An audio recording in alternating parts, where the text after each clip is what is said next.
Good evening and good morning, everyone.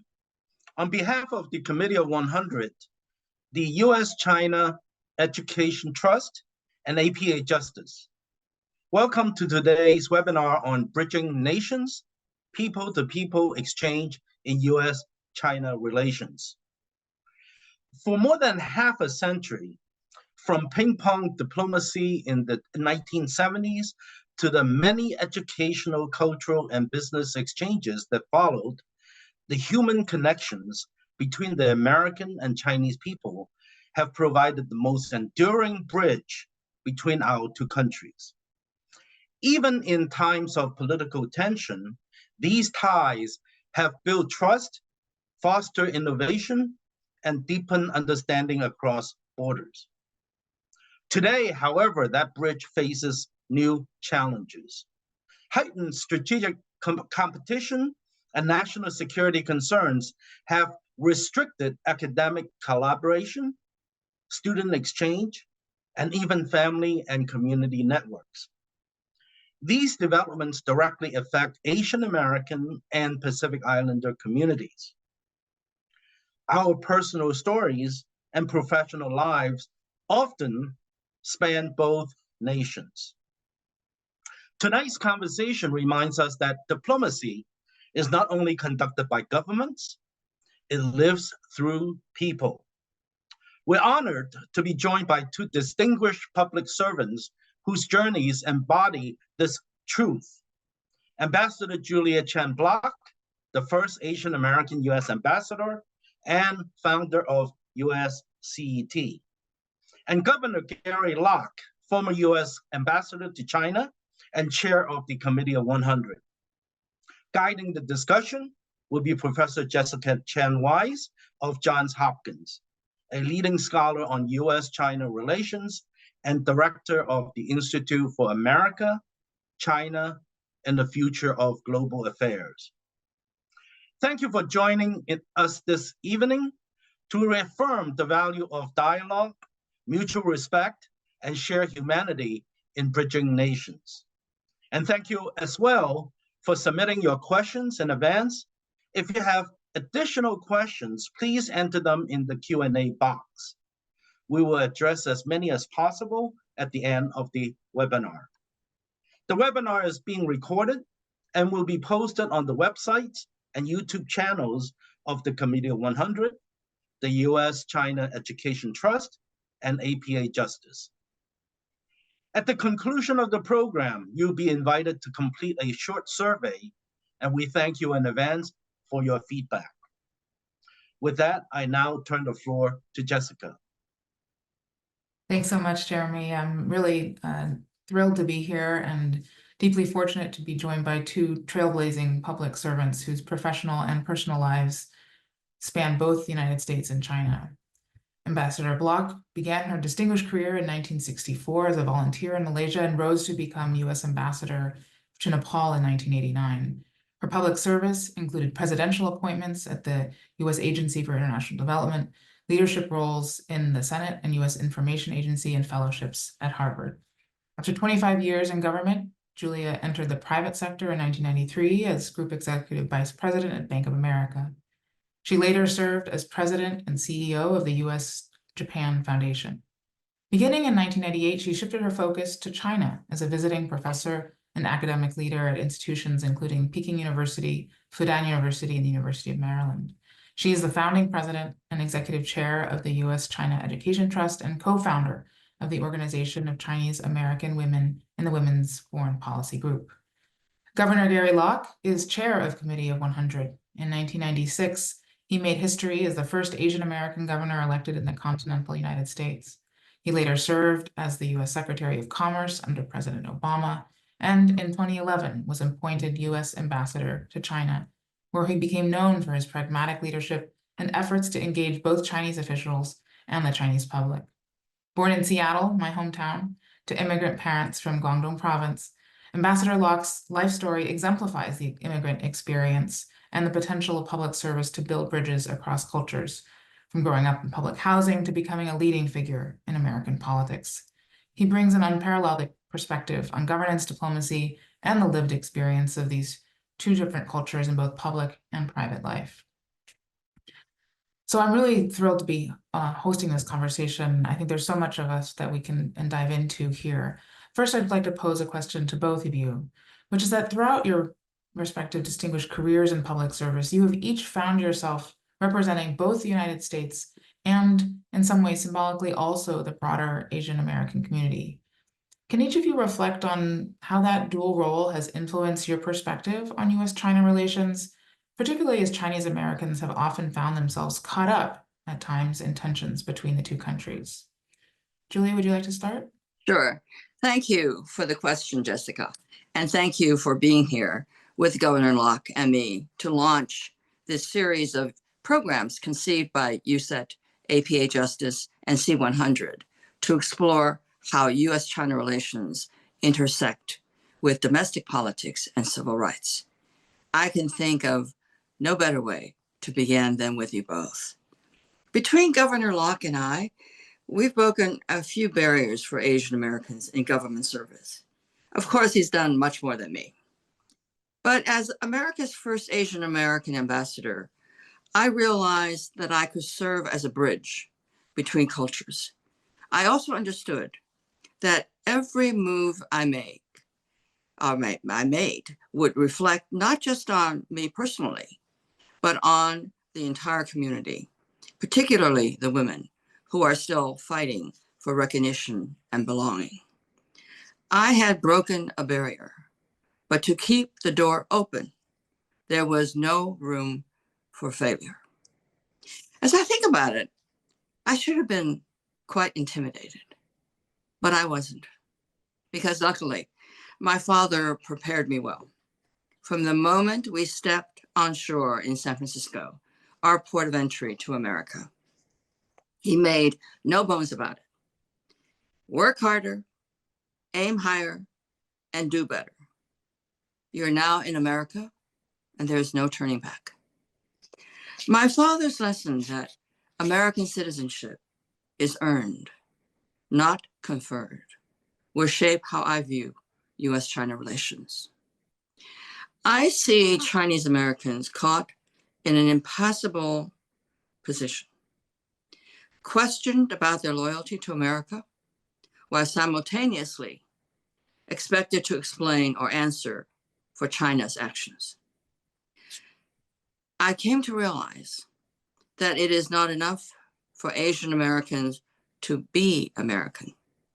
We must continue also to break down the barriers of prejudice, stereotype, and the distrust associated with being seen as perpetual foreigners in our own country. My own experience, from the Peace Corps in Malaysia to the embassy in Nepal, gave me confidence that my Chinese heritage and American identity together could be an asset, not a liability. Teaching at a Chinese school in Malaysia as a Peace Corps volunteer, I discovered that my dual identity opened doors. It allowed me to connect in ways that others could not, to bridge cultural divides and build trust across two worlds. Later in Nepal, I saw how fragile democracy can be, but also how deeply people, ordinary people, believe in America's promise. Even in difficult times, they look to us as a model of possibility. This brought home to me how much I personally owe America, because in what other country could an immigrant woman from China become ambassador? And what's the answer? Mine is only in America. Thanks so much for that. Ariam, how about you? Well, thanks, Jessica, for moderating this, and also want to thank Jeremy of APA Justice for co-hosting this along with the Committee of 100. It's always a pleasure to be on any program with Ambassador Bloch. I have to tell you, I'm not really dressed appropriately for this occasion. I'm at a Mariners game. It's actually starting, and I'm missing the game. but we're playing the Toronto Blue Jays, and if we can win this one, then we're only one game away from going to the World Series. And behind me is the iconic image of Ichiro. And it's really interesting. Culture can bring people together, just as Ichiro, playing for the Mariners many years ago, brought so many tourists from Japan coming specifically to Seattle just to watch a Mariners game. And so following up on what Ambassador Bloch was saying, these are very, very strenuous times between the United States and China in terms of government-to-government relations, but it's also having an impact on Americans' views of Asian Americans, specifically Chinese Americans, the views of the members of Congress, the members of the administration, the Justice Department, the intelligence community. And unfortunately, it's really an attitude or an atmosphere of fear-mongering that Chinese Americans are not really Americans, but really loyal and to Beijing. So I really think that the idea of trying to bring people together through cultural exchange, people-to-people exchange, is more important than ever before. I don't really believe that think tanks, whether it's Brookings Institute, National Committee on U.S. China Relations, or foreign policy organizations, or even Committee of 100, or the Asian Society, can really affect and impact the day-to-day operations of Washington, D.C., the White House, and Beijing. But there's a lot that individuals and organizations can play outside. When you think about it, most Americans really have a very fond view of the Chinese people, and the Chinese people have a very fond view of the American people. Our disputes are between the governments of the two countries, not with the people of the two countries. And we have to really try to emphasize that and remind people about that. And I think the way to do that is through cultural exchange and people-to-people exchange. Obviously, it's harder for students from China to come to the United States. Very few, unfortunately, students from America go to China. We need to really increase the number of Americans going to China so they can have a better picture of the challenges and the history and the culture of China. Because whether we like it or not, China is going to be a dominant economic and political force going into the future. And whether you're going to be in government, finance, academia, science, or culture, having a greater appreciation and understanding of China can only help one in their future career and to be more successful. So I really think that trying to encourage even exchanges of musical groups, of sporting groups, can help at least move us forward toward more of an understanding of people. And I think that's the first step. You know, looking at the U.S. China relationship, how does today's environment kind of compare to previous periods of strain that you've experienced in the past? And what is the same and what is new? Gary, maybe given your experience on this front, maybe you could say a few words. Well, I can't really speak to prior periods of U.S. China relations, because when I started getting involved in these issues as governor, trade missions to China, supporting China's inclusion into the WTO and most favored a permanent normal trading status for China and the United States. It was really a time of great hope and optimism of stronger ties between the United States and China. And there was this feeling, and perhaps ill-founded or unrealistic or idealistic, that with China entering into the world stage and being part of the world order, that would lead to greater democratization and openness within China. And I think for a period of time, there was that great hope. But now we're really understanding that China has its own history, its own political viewpoints, and an entirely political system, and that they are really, we cannot really expect them to be a democracy like the United States. So I entered into the U.S. China relationship at a really optimistic high point, and it got even better, stronger economically, politically. When I was Commerce Secretary, and then obviously U.S. Ambassador to China. And a few years after that, starting in around 2017, 2018, 2020 is when relations really started to become more tense.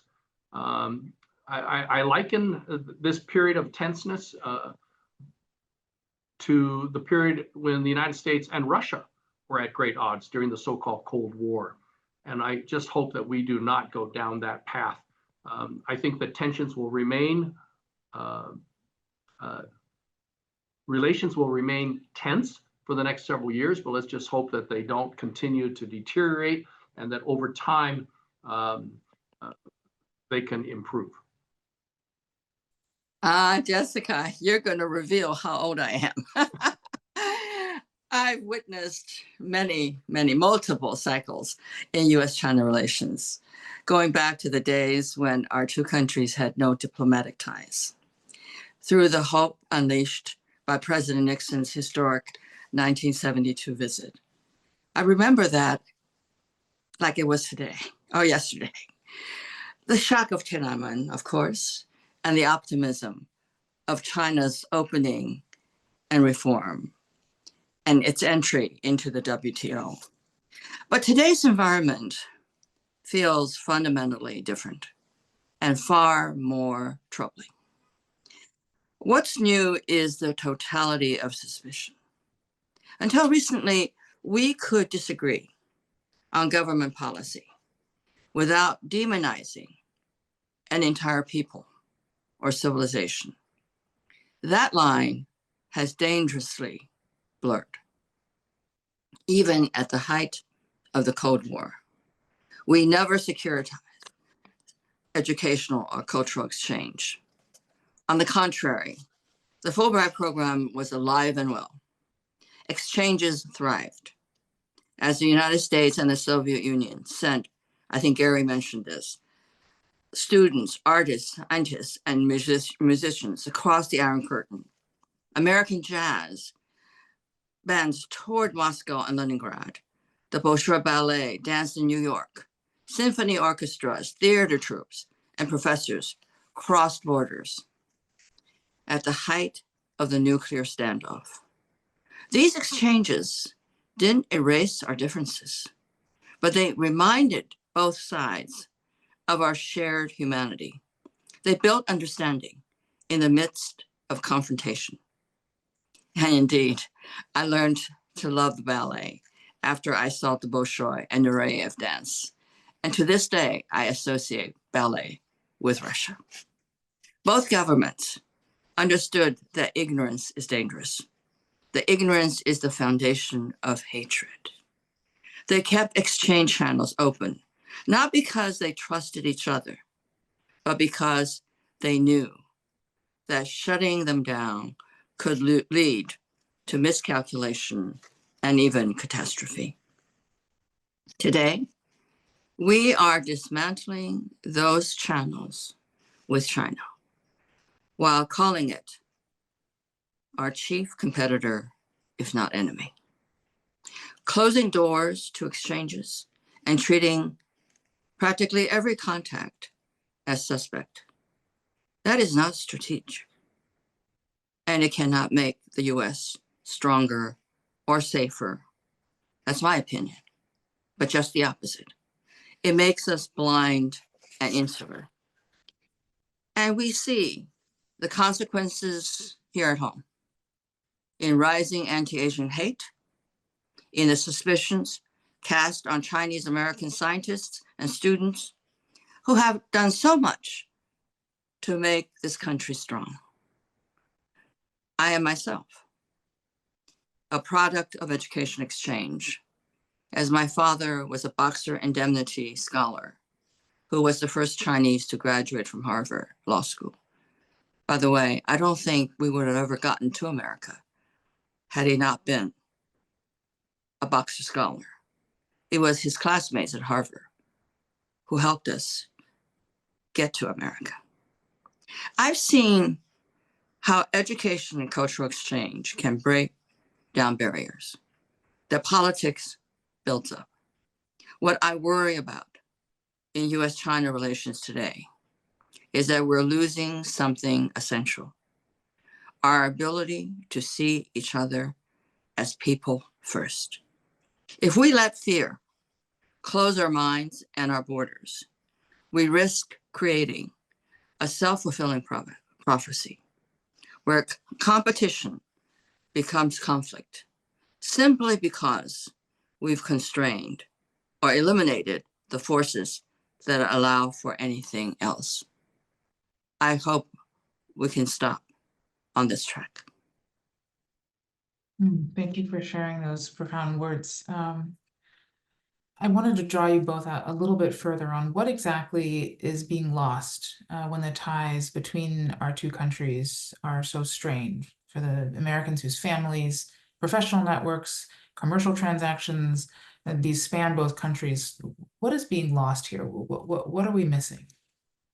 Well, I think we're missing further innovation and advancement of our societies, and it's not just America or China and its peoples that are hurt, but really the entire world. I mean, so many of the issues facing the globe cannot be solved by the United States alone or by China alone, but can only be solved by China and the United States working together, whether it's halting the proliferation of nuclear weapons in North Korea, fighting global terrorism, finding cures for cancer, or addressing climate change. For instance, on climate change, if China keeps doing great things to reduce carbon emissions, but America does nothing, then all the efforts of China will be for naught. At the same thing, if America does significantly reduces its carbon emissions, but China does very little, then all of our sacrifices are for naught. Americans produce more greenhouse gases than any other country in the world per person. We produce more greenhouse gases per person than any other country in the world. China produces more than any other country in its totality than any other country in the world. Of course, they have 3 times the population of America. But again, the two countries are really responsible for an overwhelming amount of carbon emissions. And the world 100 years from now will not care about the innovations and the principles of liberty and democracy that America stands for, or the great historical contributions of China over centuries in terms of the printing press, the compass, the clock, et cetera, if the world has tipped over the precipice of irreversible climate change. The world and historians and the future population will just blame both China and the United States. In terms of collaboration, we need to work with each other to solve some of these pressing issues of the world. And when we close ourselves out, it makes advancement in all of these issues, whether it's going to be finding cures for cancer, to innovation of products, much slower. And that's to the detriment of both workers in America, workers in China, and ultimately the people who would benefit from those innovations, that constant technological advance. People throughout the world will be deprived of that. Jessica, I might add something here. I so agree with Governor Locke, but I think we're not just losing achievements. We're not just losing connections. We're losing the ballast that has historically kept the relationship stable, even in turbulent times. And perhaps most tragically, we're losing empathy. Knowledge alone isn't enough. It must be paired with empathy. The ability to stand in another's shoes, to see the world through their eyes.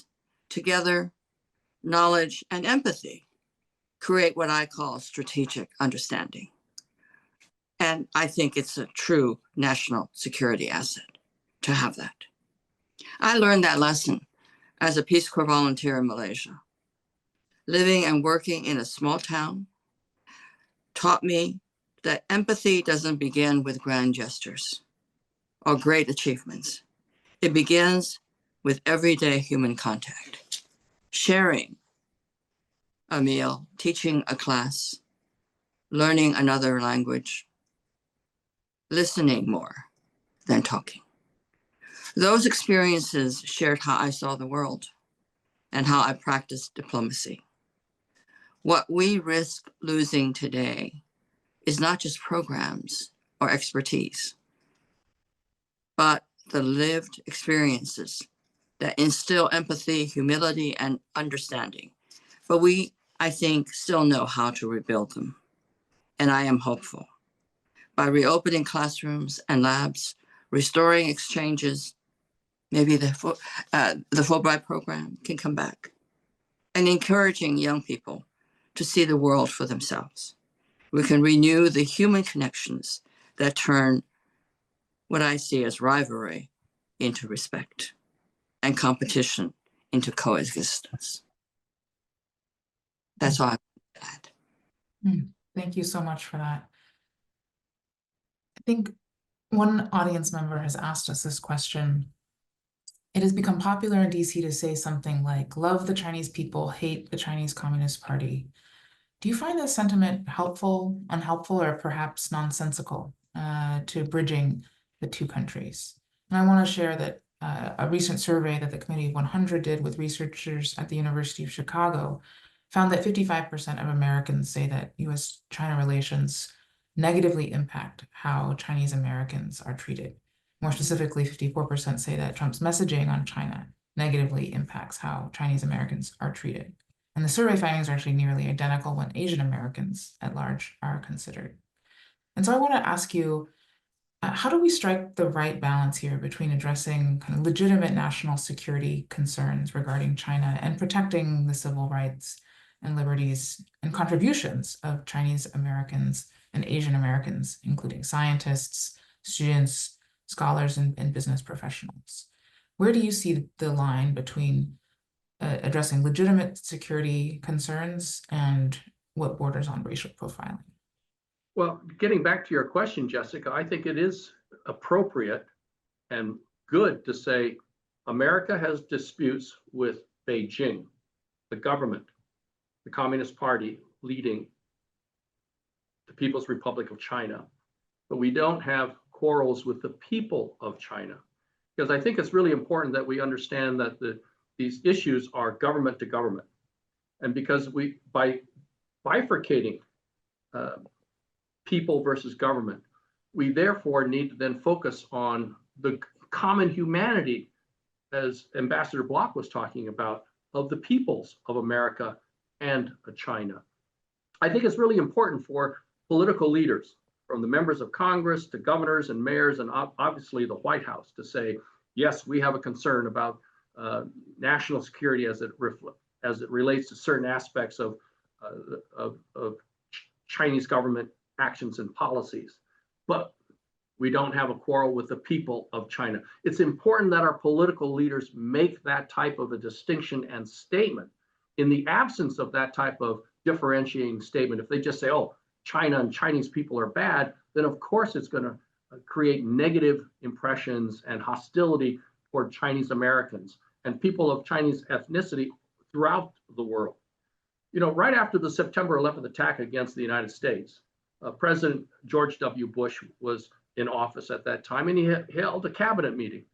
And they were talking about how to respond to that attack. And what's great about President Bush is that he said to the cabinet, we need to make sure that what happened to the Japanese during World War II does not happen to Muslim Americans here in our country. So yes, he differentiated that. And that's why we need political people and people in the business community and leading figures, whether they're in the arts and culture and entertainment and sports, to constantly make that differentiation. I would just add this. Governor Locke, having been ambassador to China, obviously knows this issue clearly. But I think we have to recognize that we have legitimate national security concerns. Intellectual property theft, technology transfers to military applications, espionage. These are real issues requiring serious responses. But the line between legitimate security measures and racial profiling is equally real. And we have to recognize that. Security measures are targeted, evidence-based, and focused on behavior, not ethnicity. Racial profiling assumes guilt based on what we look like and on our ancestry. And as Governor Locke mentioned, history shows us where that road leads.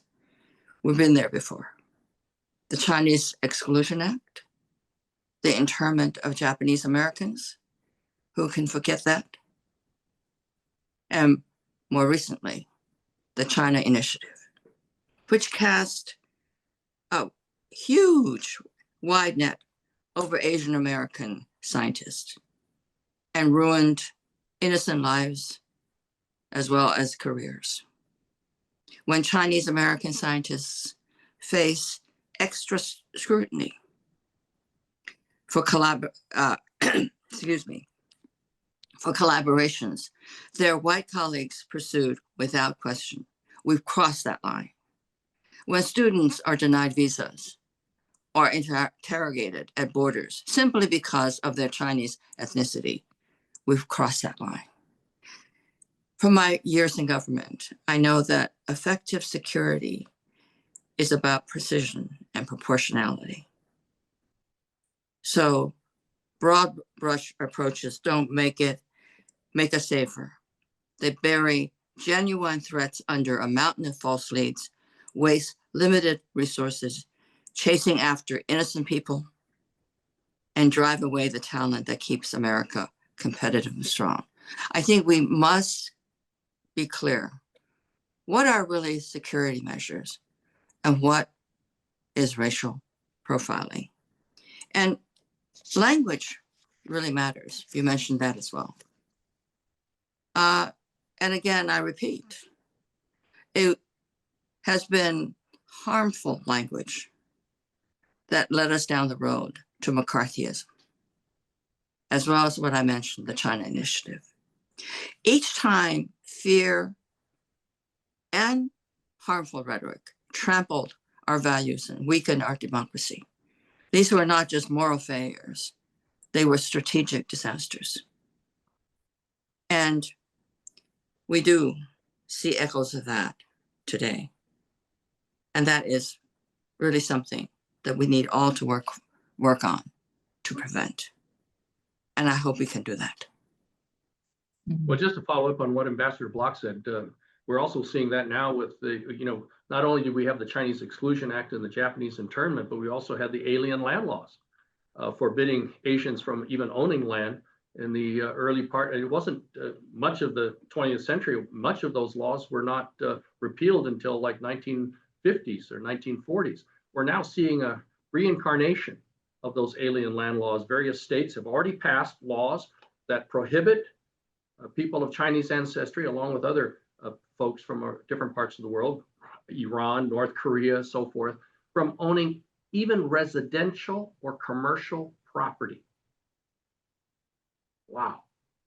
But that reminds me that during the pandemic, anti-Asian hate surged, fueled by fear and irresponsible words. Language matters, I repeat. When leaders use race-coded rhetoric to score political points, it doesn't stay on the airwaves alone. It spills into the classrooms, the subways, and streets, often harming and killing innocents. And that's tragic because Asian Americans have been important to America's story. We just don't promote that enough. Let me just take a moment to name a few. Of course, Gary, Governor Locke, you're on the top of the list. But we have to remember also that scientists like Stephen Chu, innovators like Jensen Huang of NVIDIA, Lisa Su of AMD, and Eric Yuan of Zoom, who kept us connected through the pandemic. Where will we be? We're on Zoom right now. Public servants like Norm Mineta, Elaine Chao, and Gary Locke proved that leadership and patriotism have no color or accent. So how do we, U.S. and China, compete without hate? I think we have to lead with clarity, fairness, and respect. We compete vigorously but without losing our humanity. And we tell the fuller story of Asian Americans as bridge builders, patriots, and innovators who make this nation strong. Because in the end, America doesn't win by fear. We win by conviction in our values, in our democracy, and in each other. Hear, hear. I couldn't agree more that defining success in U.S. policy has to center this basket of issues, the vitality and the inclusiveness of our democracy here at home. Last spring, our institute at Zeiss put out a report called Getting China Right at Home, in which one of our contributors, my colleague Ho Feng Hung, wrote that, quote, "It is counterproductive to try to combat anti-Chinese racism while ignoring Beijing's efforts to weaponize the Chinese diaspora for influence operations, espionage, and transnational repression. A more collaborative and compassionate approach to national security is needed," he wrote. And so I wanted to ask you to, in follow-up, how can the United States government work with Chinese community organizations like Committee of 100, like U.S. CSET, to monitor Beijing's efforts to exploit Chinese Americans? And what can be done more to reassure these communities that their contributions are part of what make America so great? Well, I think organizations like the Committee of 100, API Justice, and all the many organizations on campuses who deal with faculty should be working to educate Asian Americans, Chinese Americans, especially in the scientific technological fields, about some of the traps that are out there and some of the ways in which Beijing may be trying to extract information improperly from Americans, and especially Chinese Americans and researchers. We need to help each other. We need to help our own folks understand what the so-called pressure points are, or the flash points are that the United States government is going to be looking at or concerned about. And these are very legitimate national security issues, of course. As loyal Americans, of course, we want to make sure that we are safe, and that the hard blood, sweat, and tears of our own people, whether they're in the private sector or at colleges, universities, or researchers, are not taken away and just stolen and stolen away, given all their hard work and blood, sweat, and tears. And so, but we need to help each other, just not just say, hey, watch out, but what are the tools? How can they? How can we help them fill out all these different, bureaucratic forms and that the U.S. government requires when you're applying for a grant and so forth? And so I think that there are things that the Asian American community, the Chinese American community, and other organizations that are involved, for instance, Chinese American academics can do in order to protect ourselves, quite frankly. Yeah. I think our government must work with civil society, because civil society is much closer to the ground, to the people. And I think fundamentally, we have to begin by not defunding so much of what civil society contributes, not defunding universities, not defunding nonprofits. I think if we, civil society, can stand united, can stand together, we are stronger than just doing things individually. But I think first we must persuade, we must convince our government that we add value. And Gary, I don't know how we do it with this government. Maybe you can tell us. You can enlighten. I don't have any answers. I'm very concerned about what's happening in terms of the rule of law and how the Justice Department is being politicized. When I used to give lectures in China and elsewhere around the world about what makes America so unique and so different from other countries, including China and countries in Asia, I said it's our rule of law. That it doesn't matter whether you're an individual citizen or a major corporation, we're all equal in the eyes of the law. And that an individual can sue the U.S. government, can sue the president of the United States. I said that they can even sue me when I was governor, and many of my friends sued me when I was governor. I mean, I did not take it personally. They were representing a particular issue or a group, and it was their duty, it was their obligation to use the legal system if they felt that I and my administration were doing things improperly or incorrectly. And I would say to folks that it's like a basketball game. The referees don't always get it right. And I'm referring, making an analogy to the judges. The judges don't necessarily always get it right. But by and large, you think the referees are trying hard and they make good decisions. And so that's why you continue to play. You lose the game, but you go to the next game and you try again because you have ultimate faith in the integrity of the system. But if you don't have faith in the integrity of the system, then what do other countries resort to? They resort to violence on the street, to revolutions, to the armies and the military taking over. That's what distinguishes America. It's our rule of law. I'm afraid that that's being sorely tested. A question from the audience, or a couple of them bundled together. At a time of such tension between the United States and China, what avenues remain for Americans to sustain meaningful exchanges with China? How do we encourage young Americans of any and all backgrounds to go to China, especially with programs like Fulbright suspended, Peace Corps as well? And then for immigrants who want to contribute to both U.S. society and China's development, what are some constructive ways that they can do so responsibly? Well, I think, first of all, that what we're doing right now is what can help. Maintaining dialogue, keeping channels of communication open. Those of us who can should continue to do so. But how do you then enlarge the pool of those who are able to participate in this exchange? Because on both sides now, it's gotten so difficult to do anything constructive. And I think the only thing that I can suggest is the U.S. China Education Trust, for one. We have been really working on the residues of friendship, residues of goodwill that we have built over 25 years. And I think that we need to do more of that.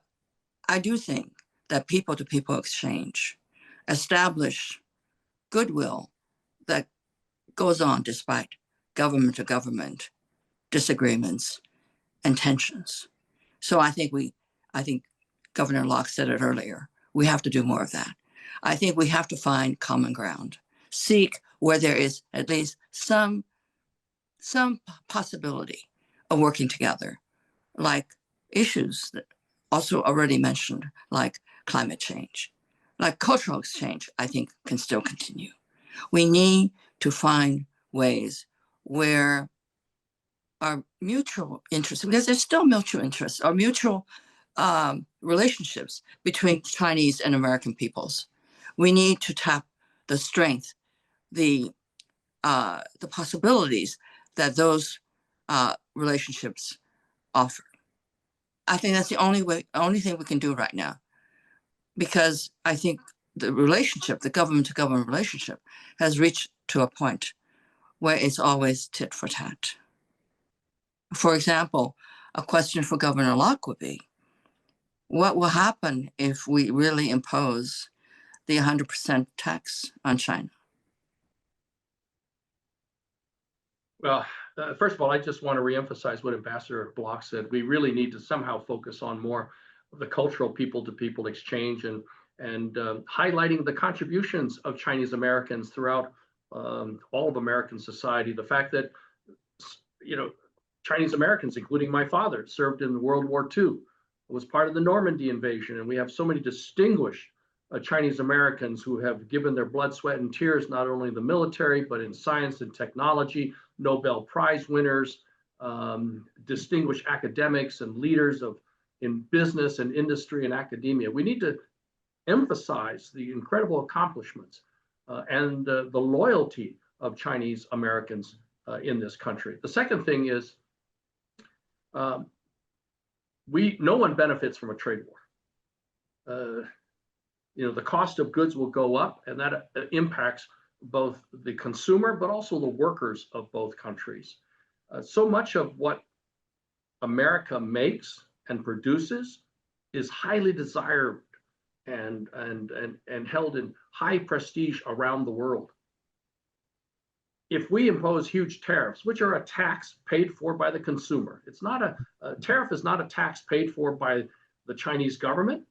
It's paid for by the Costco's of the world, the Targets, the Walmarts, when they import those products in before they can take them off the docks and ship them to their distribution points. They have to pay this tax, a tariff.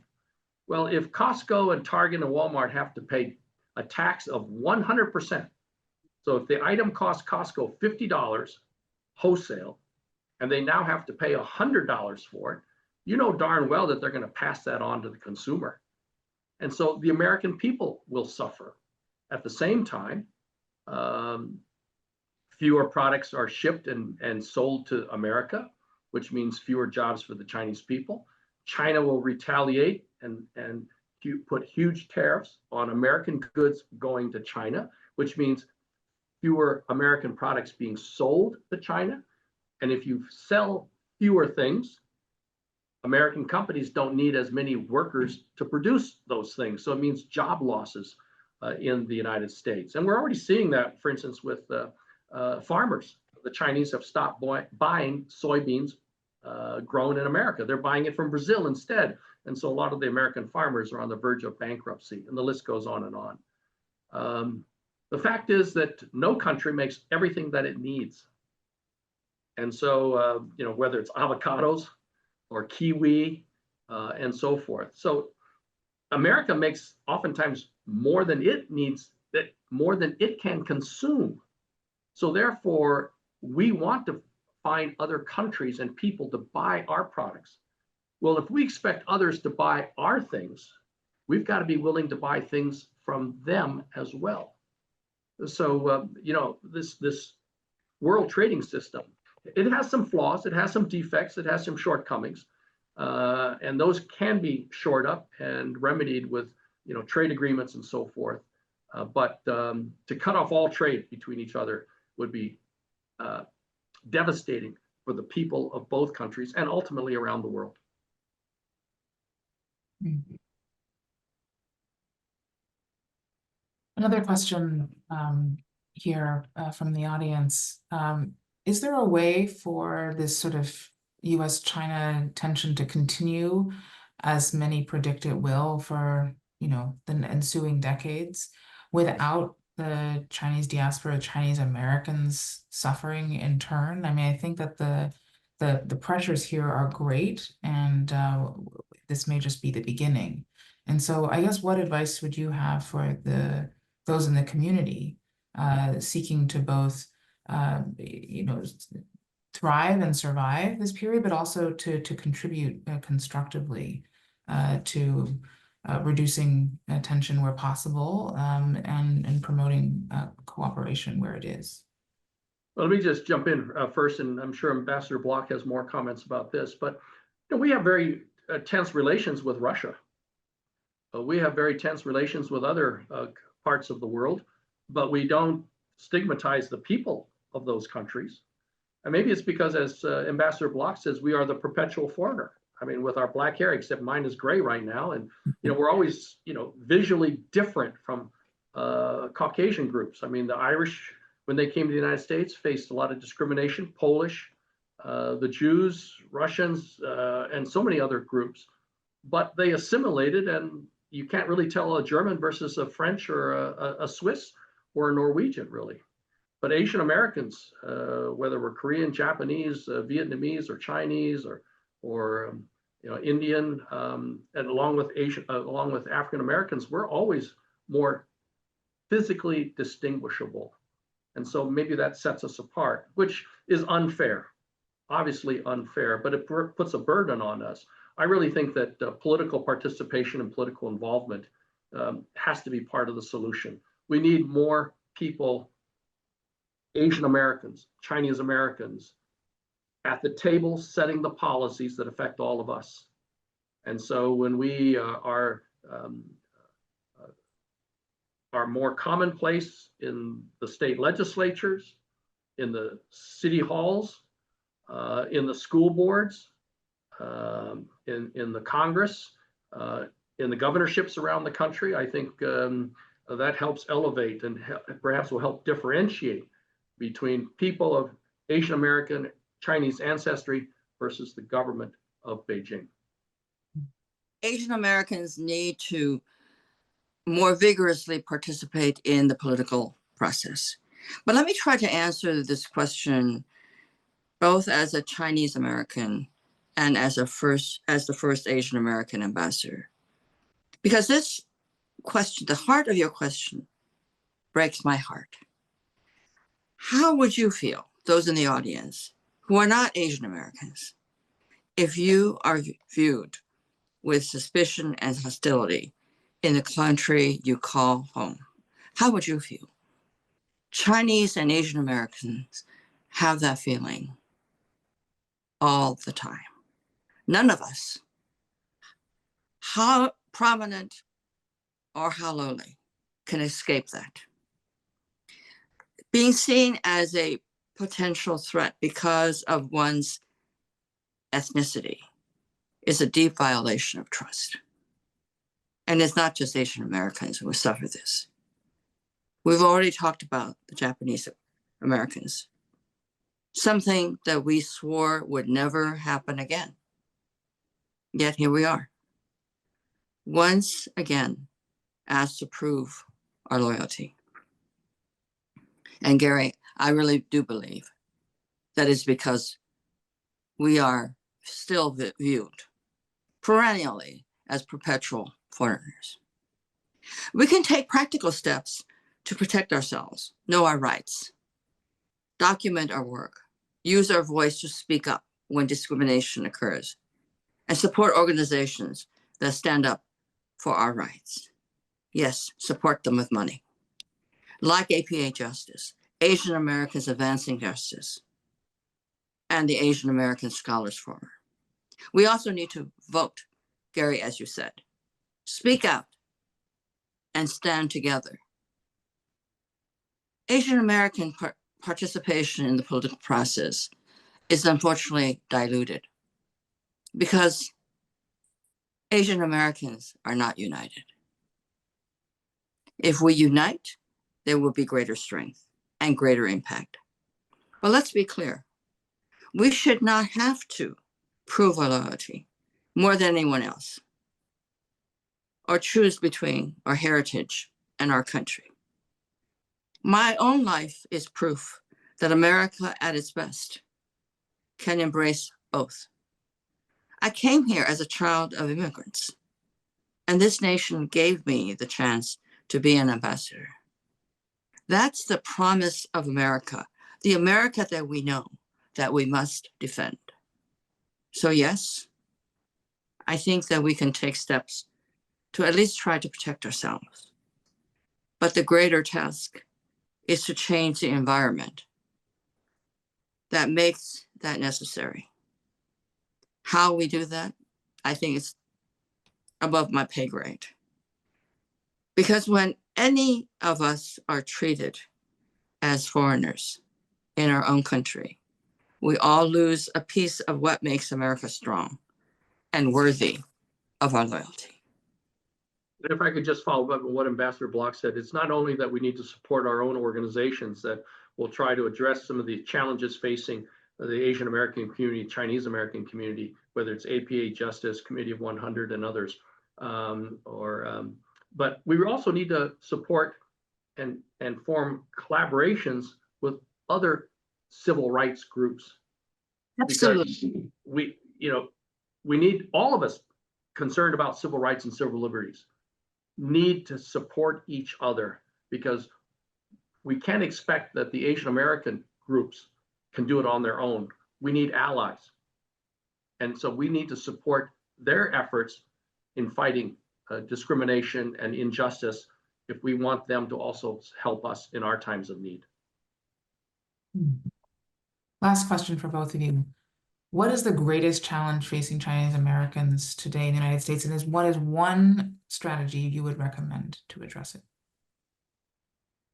Unite, vote. Get involved. Get involved. Make your presence known, and be proud of our contributions, and tell the stories.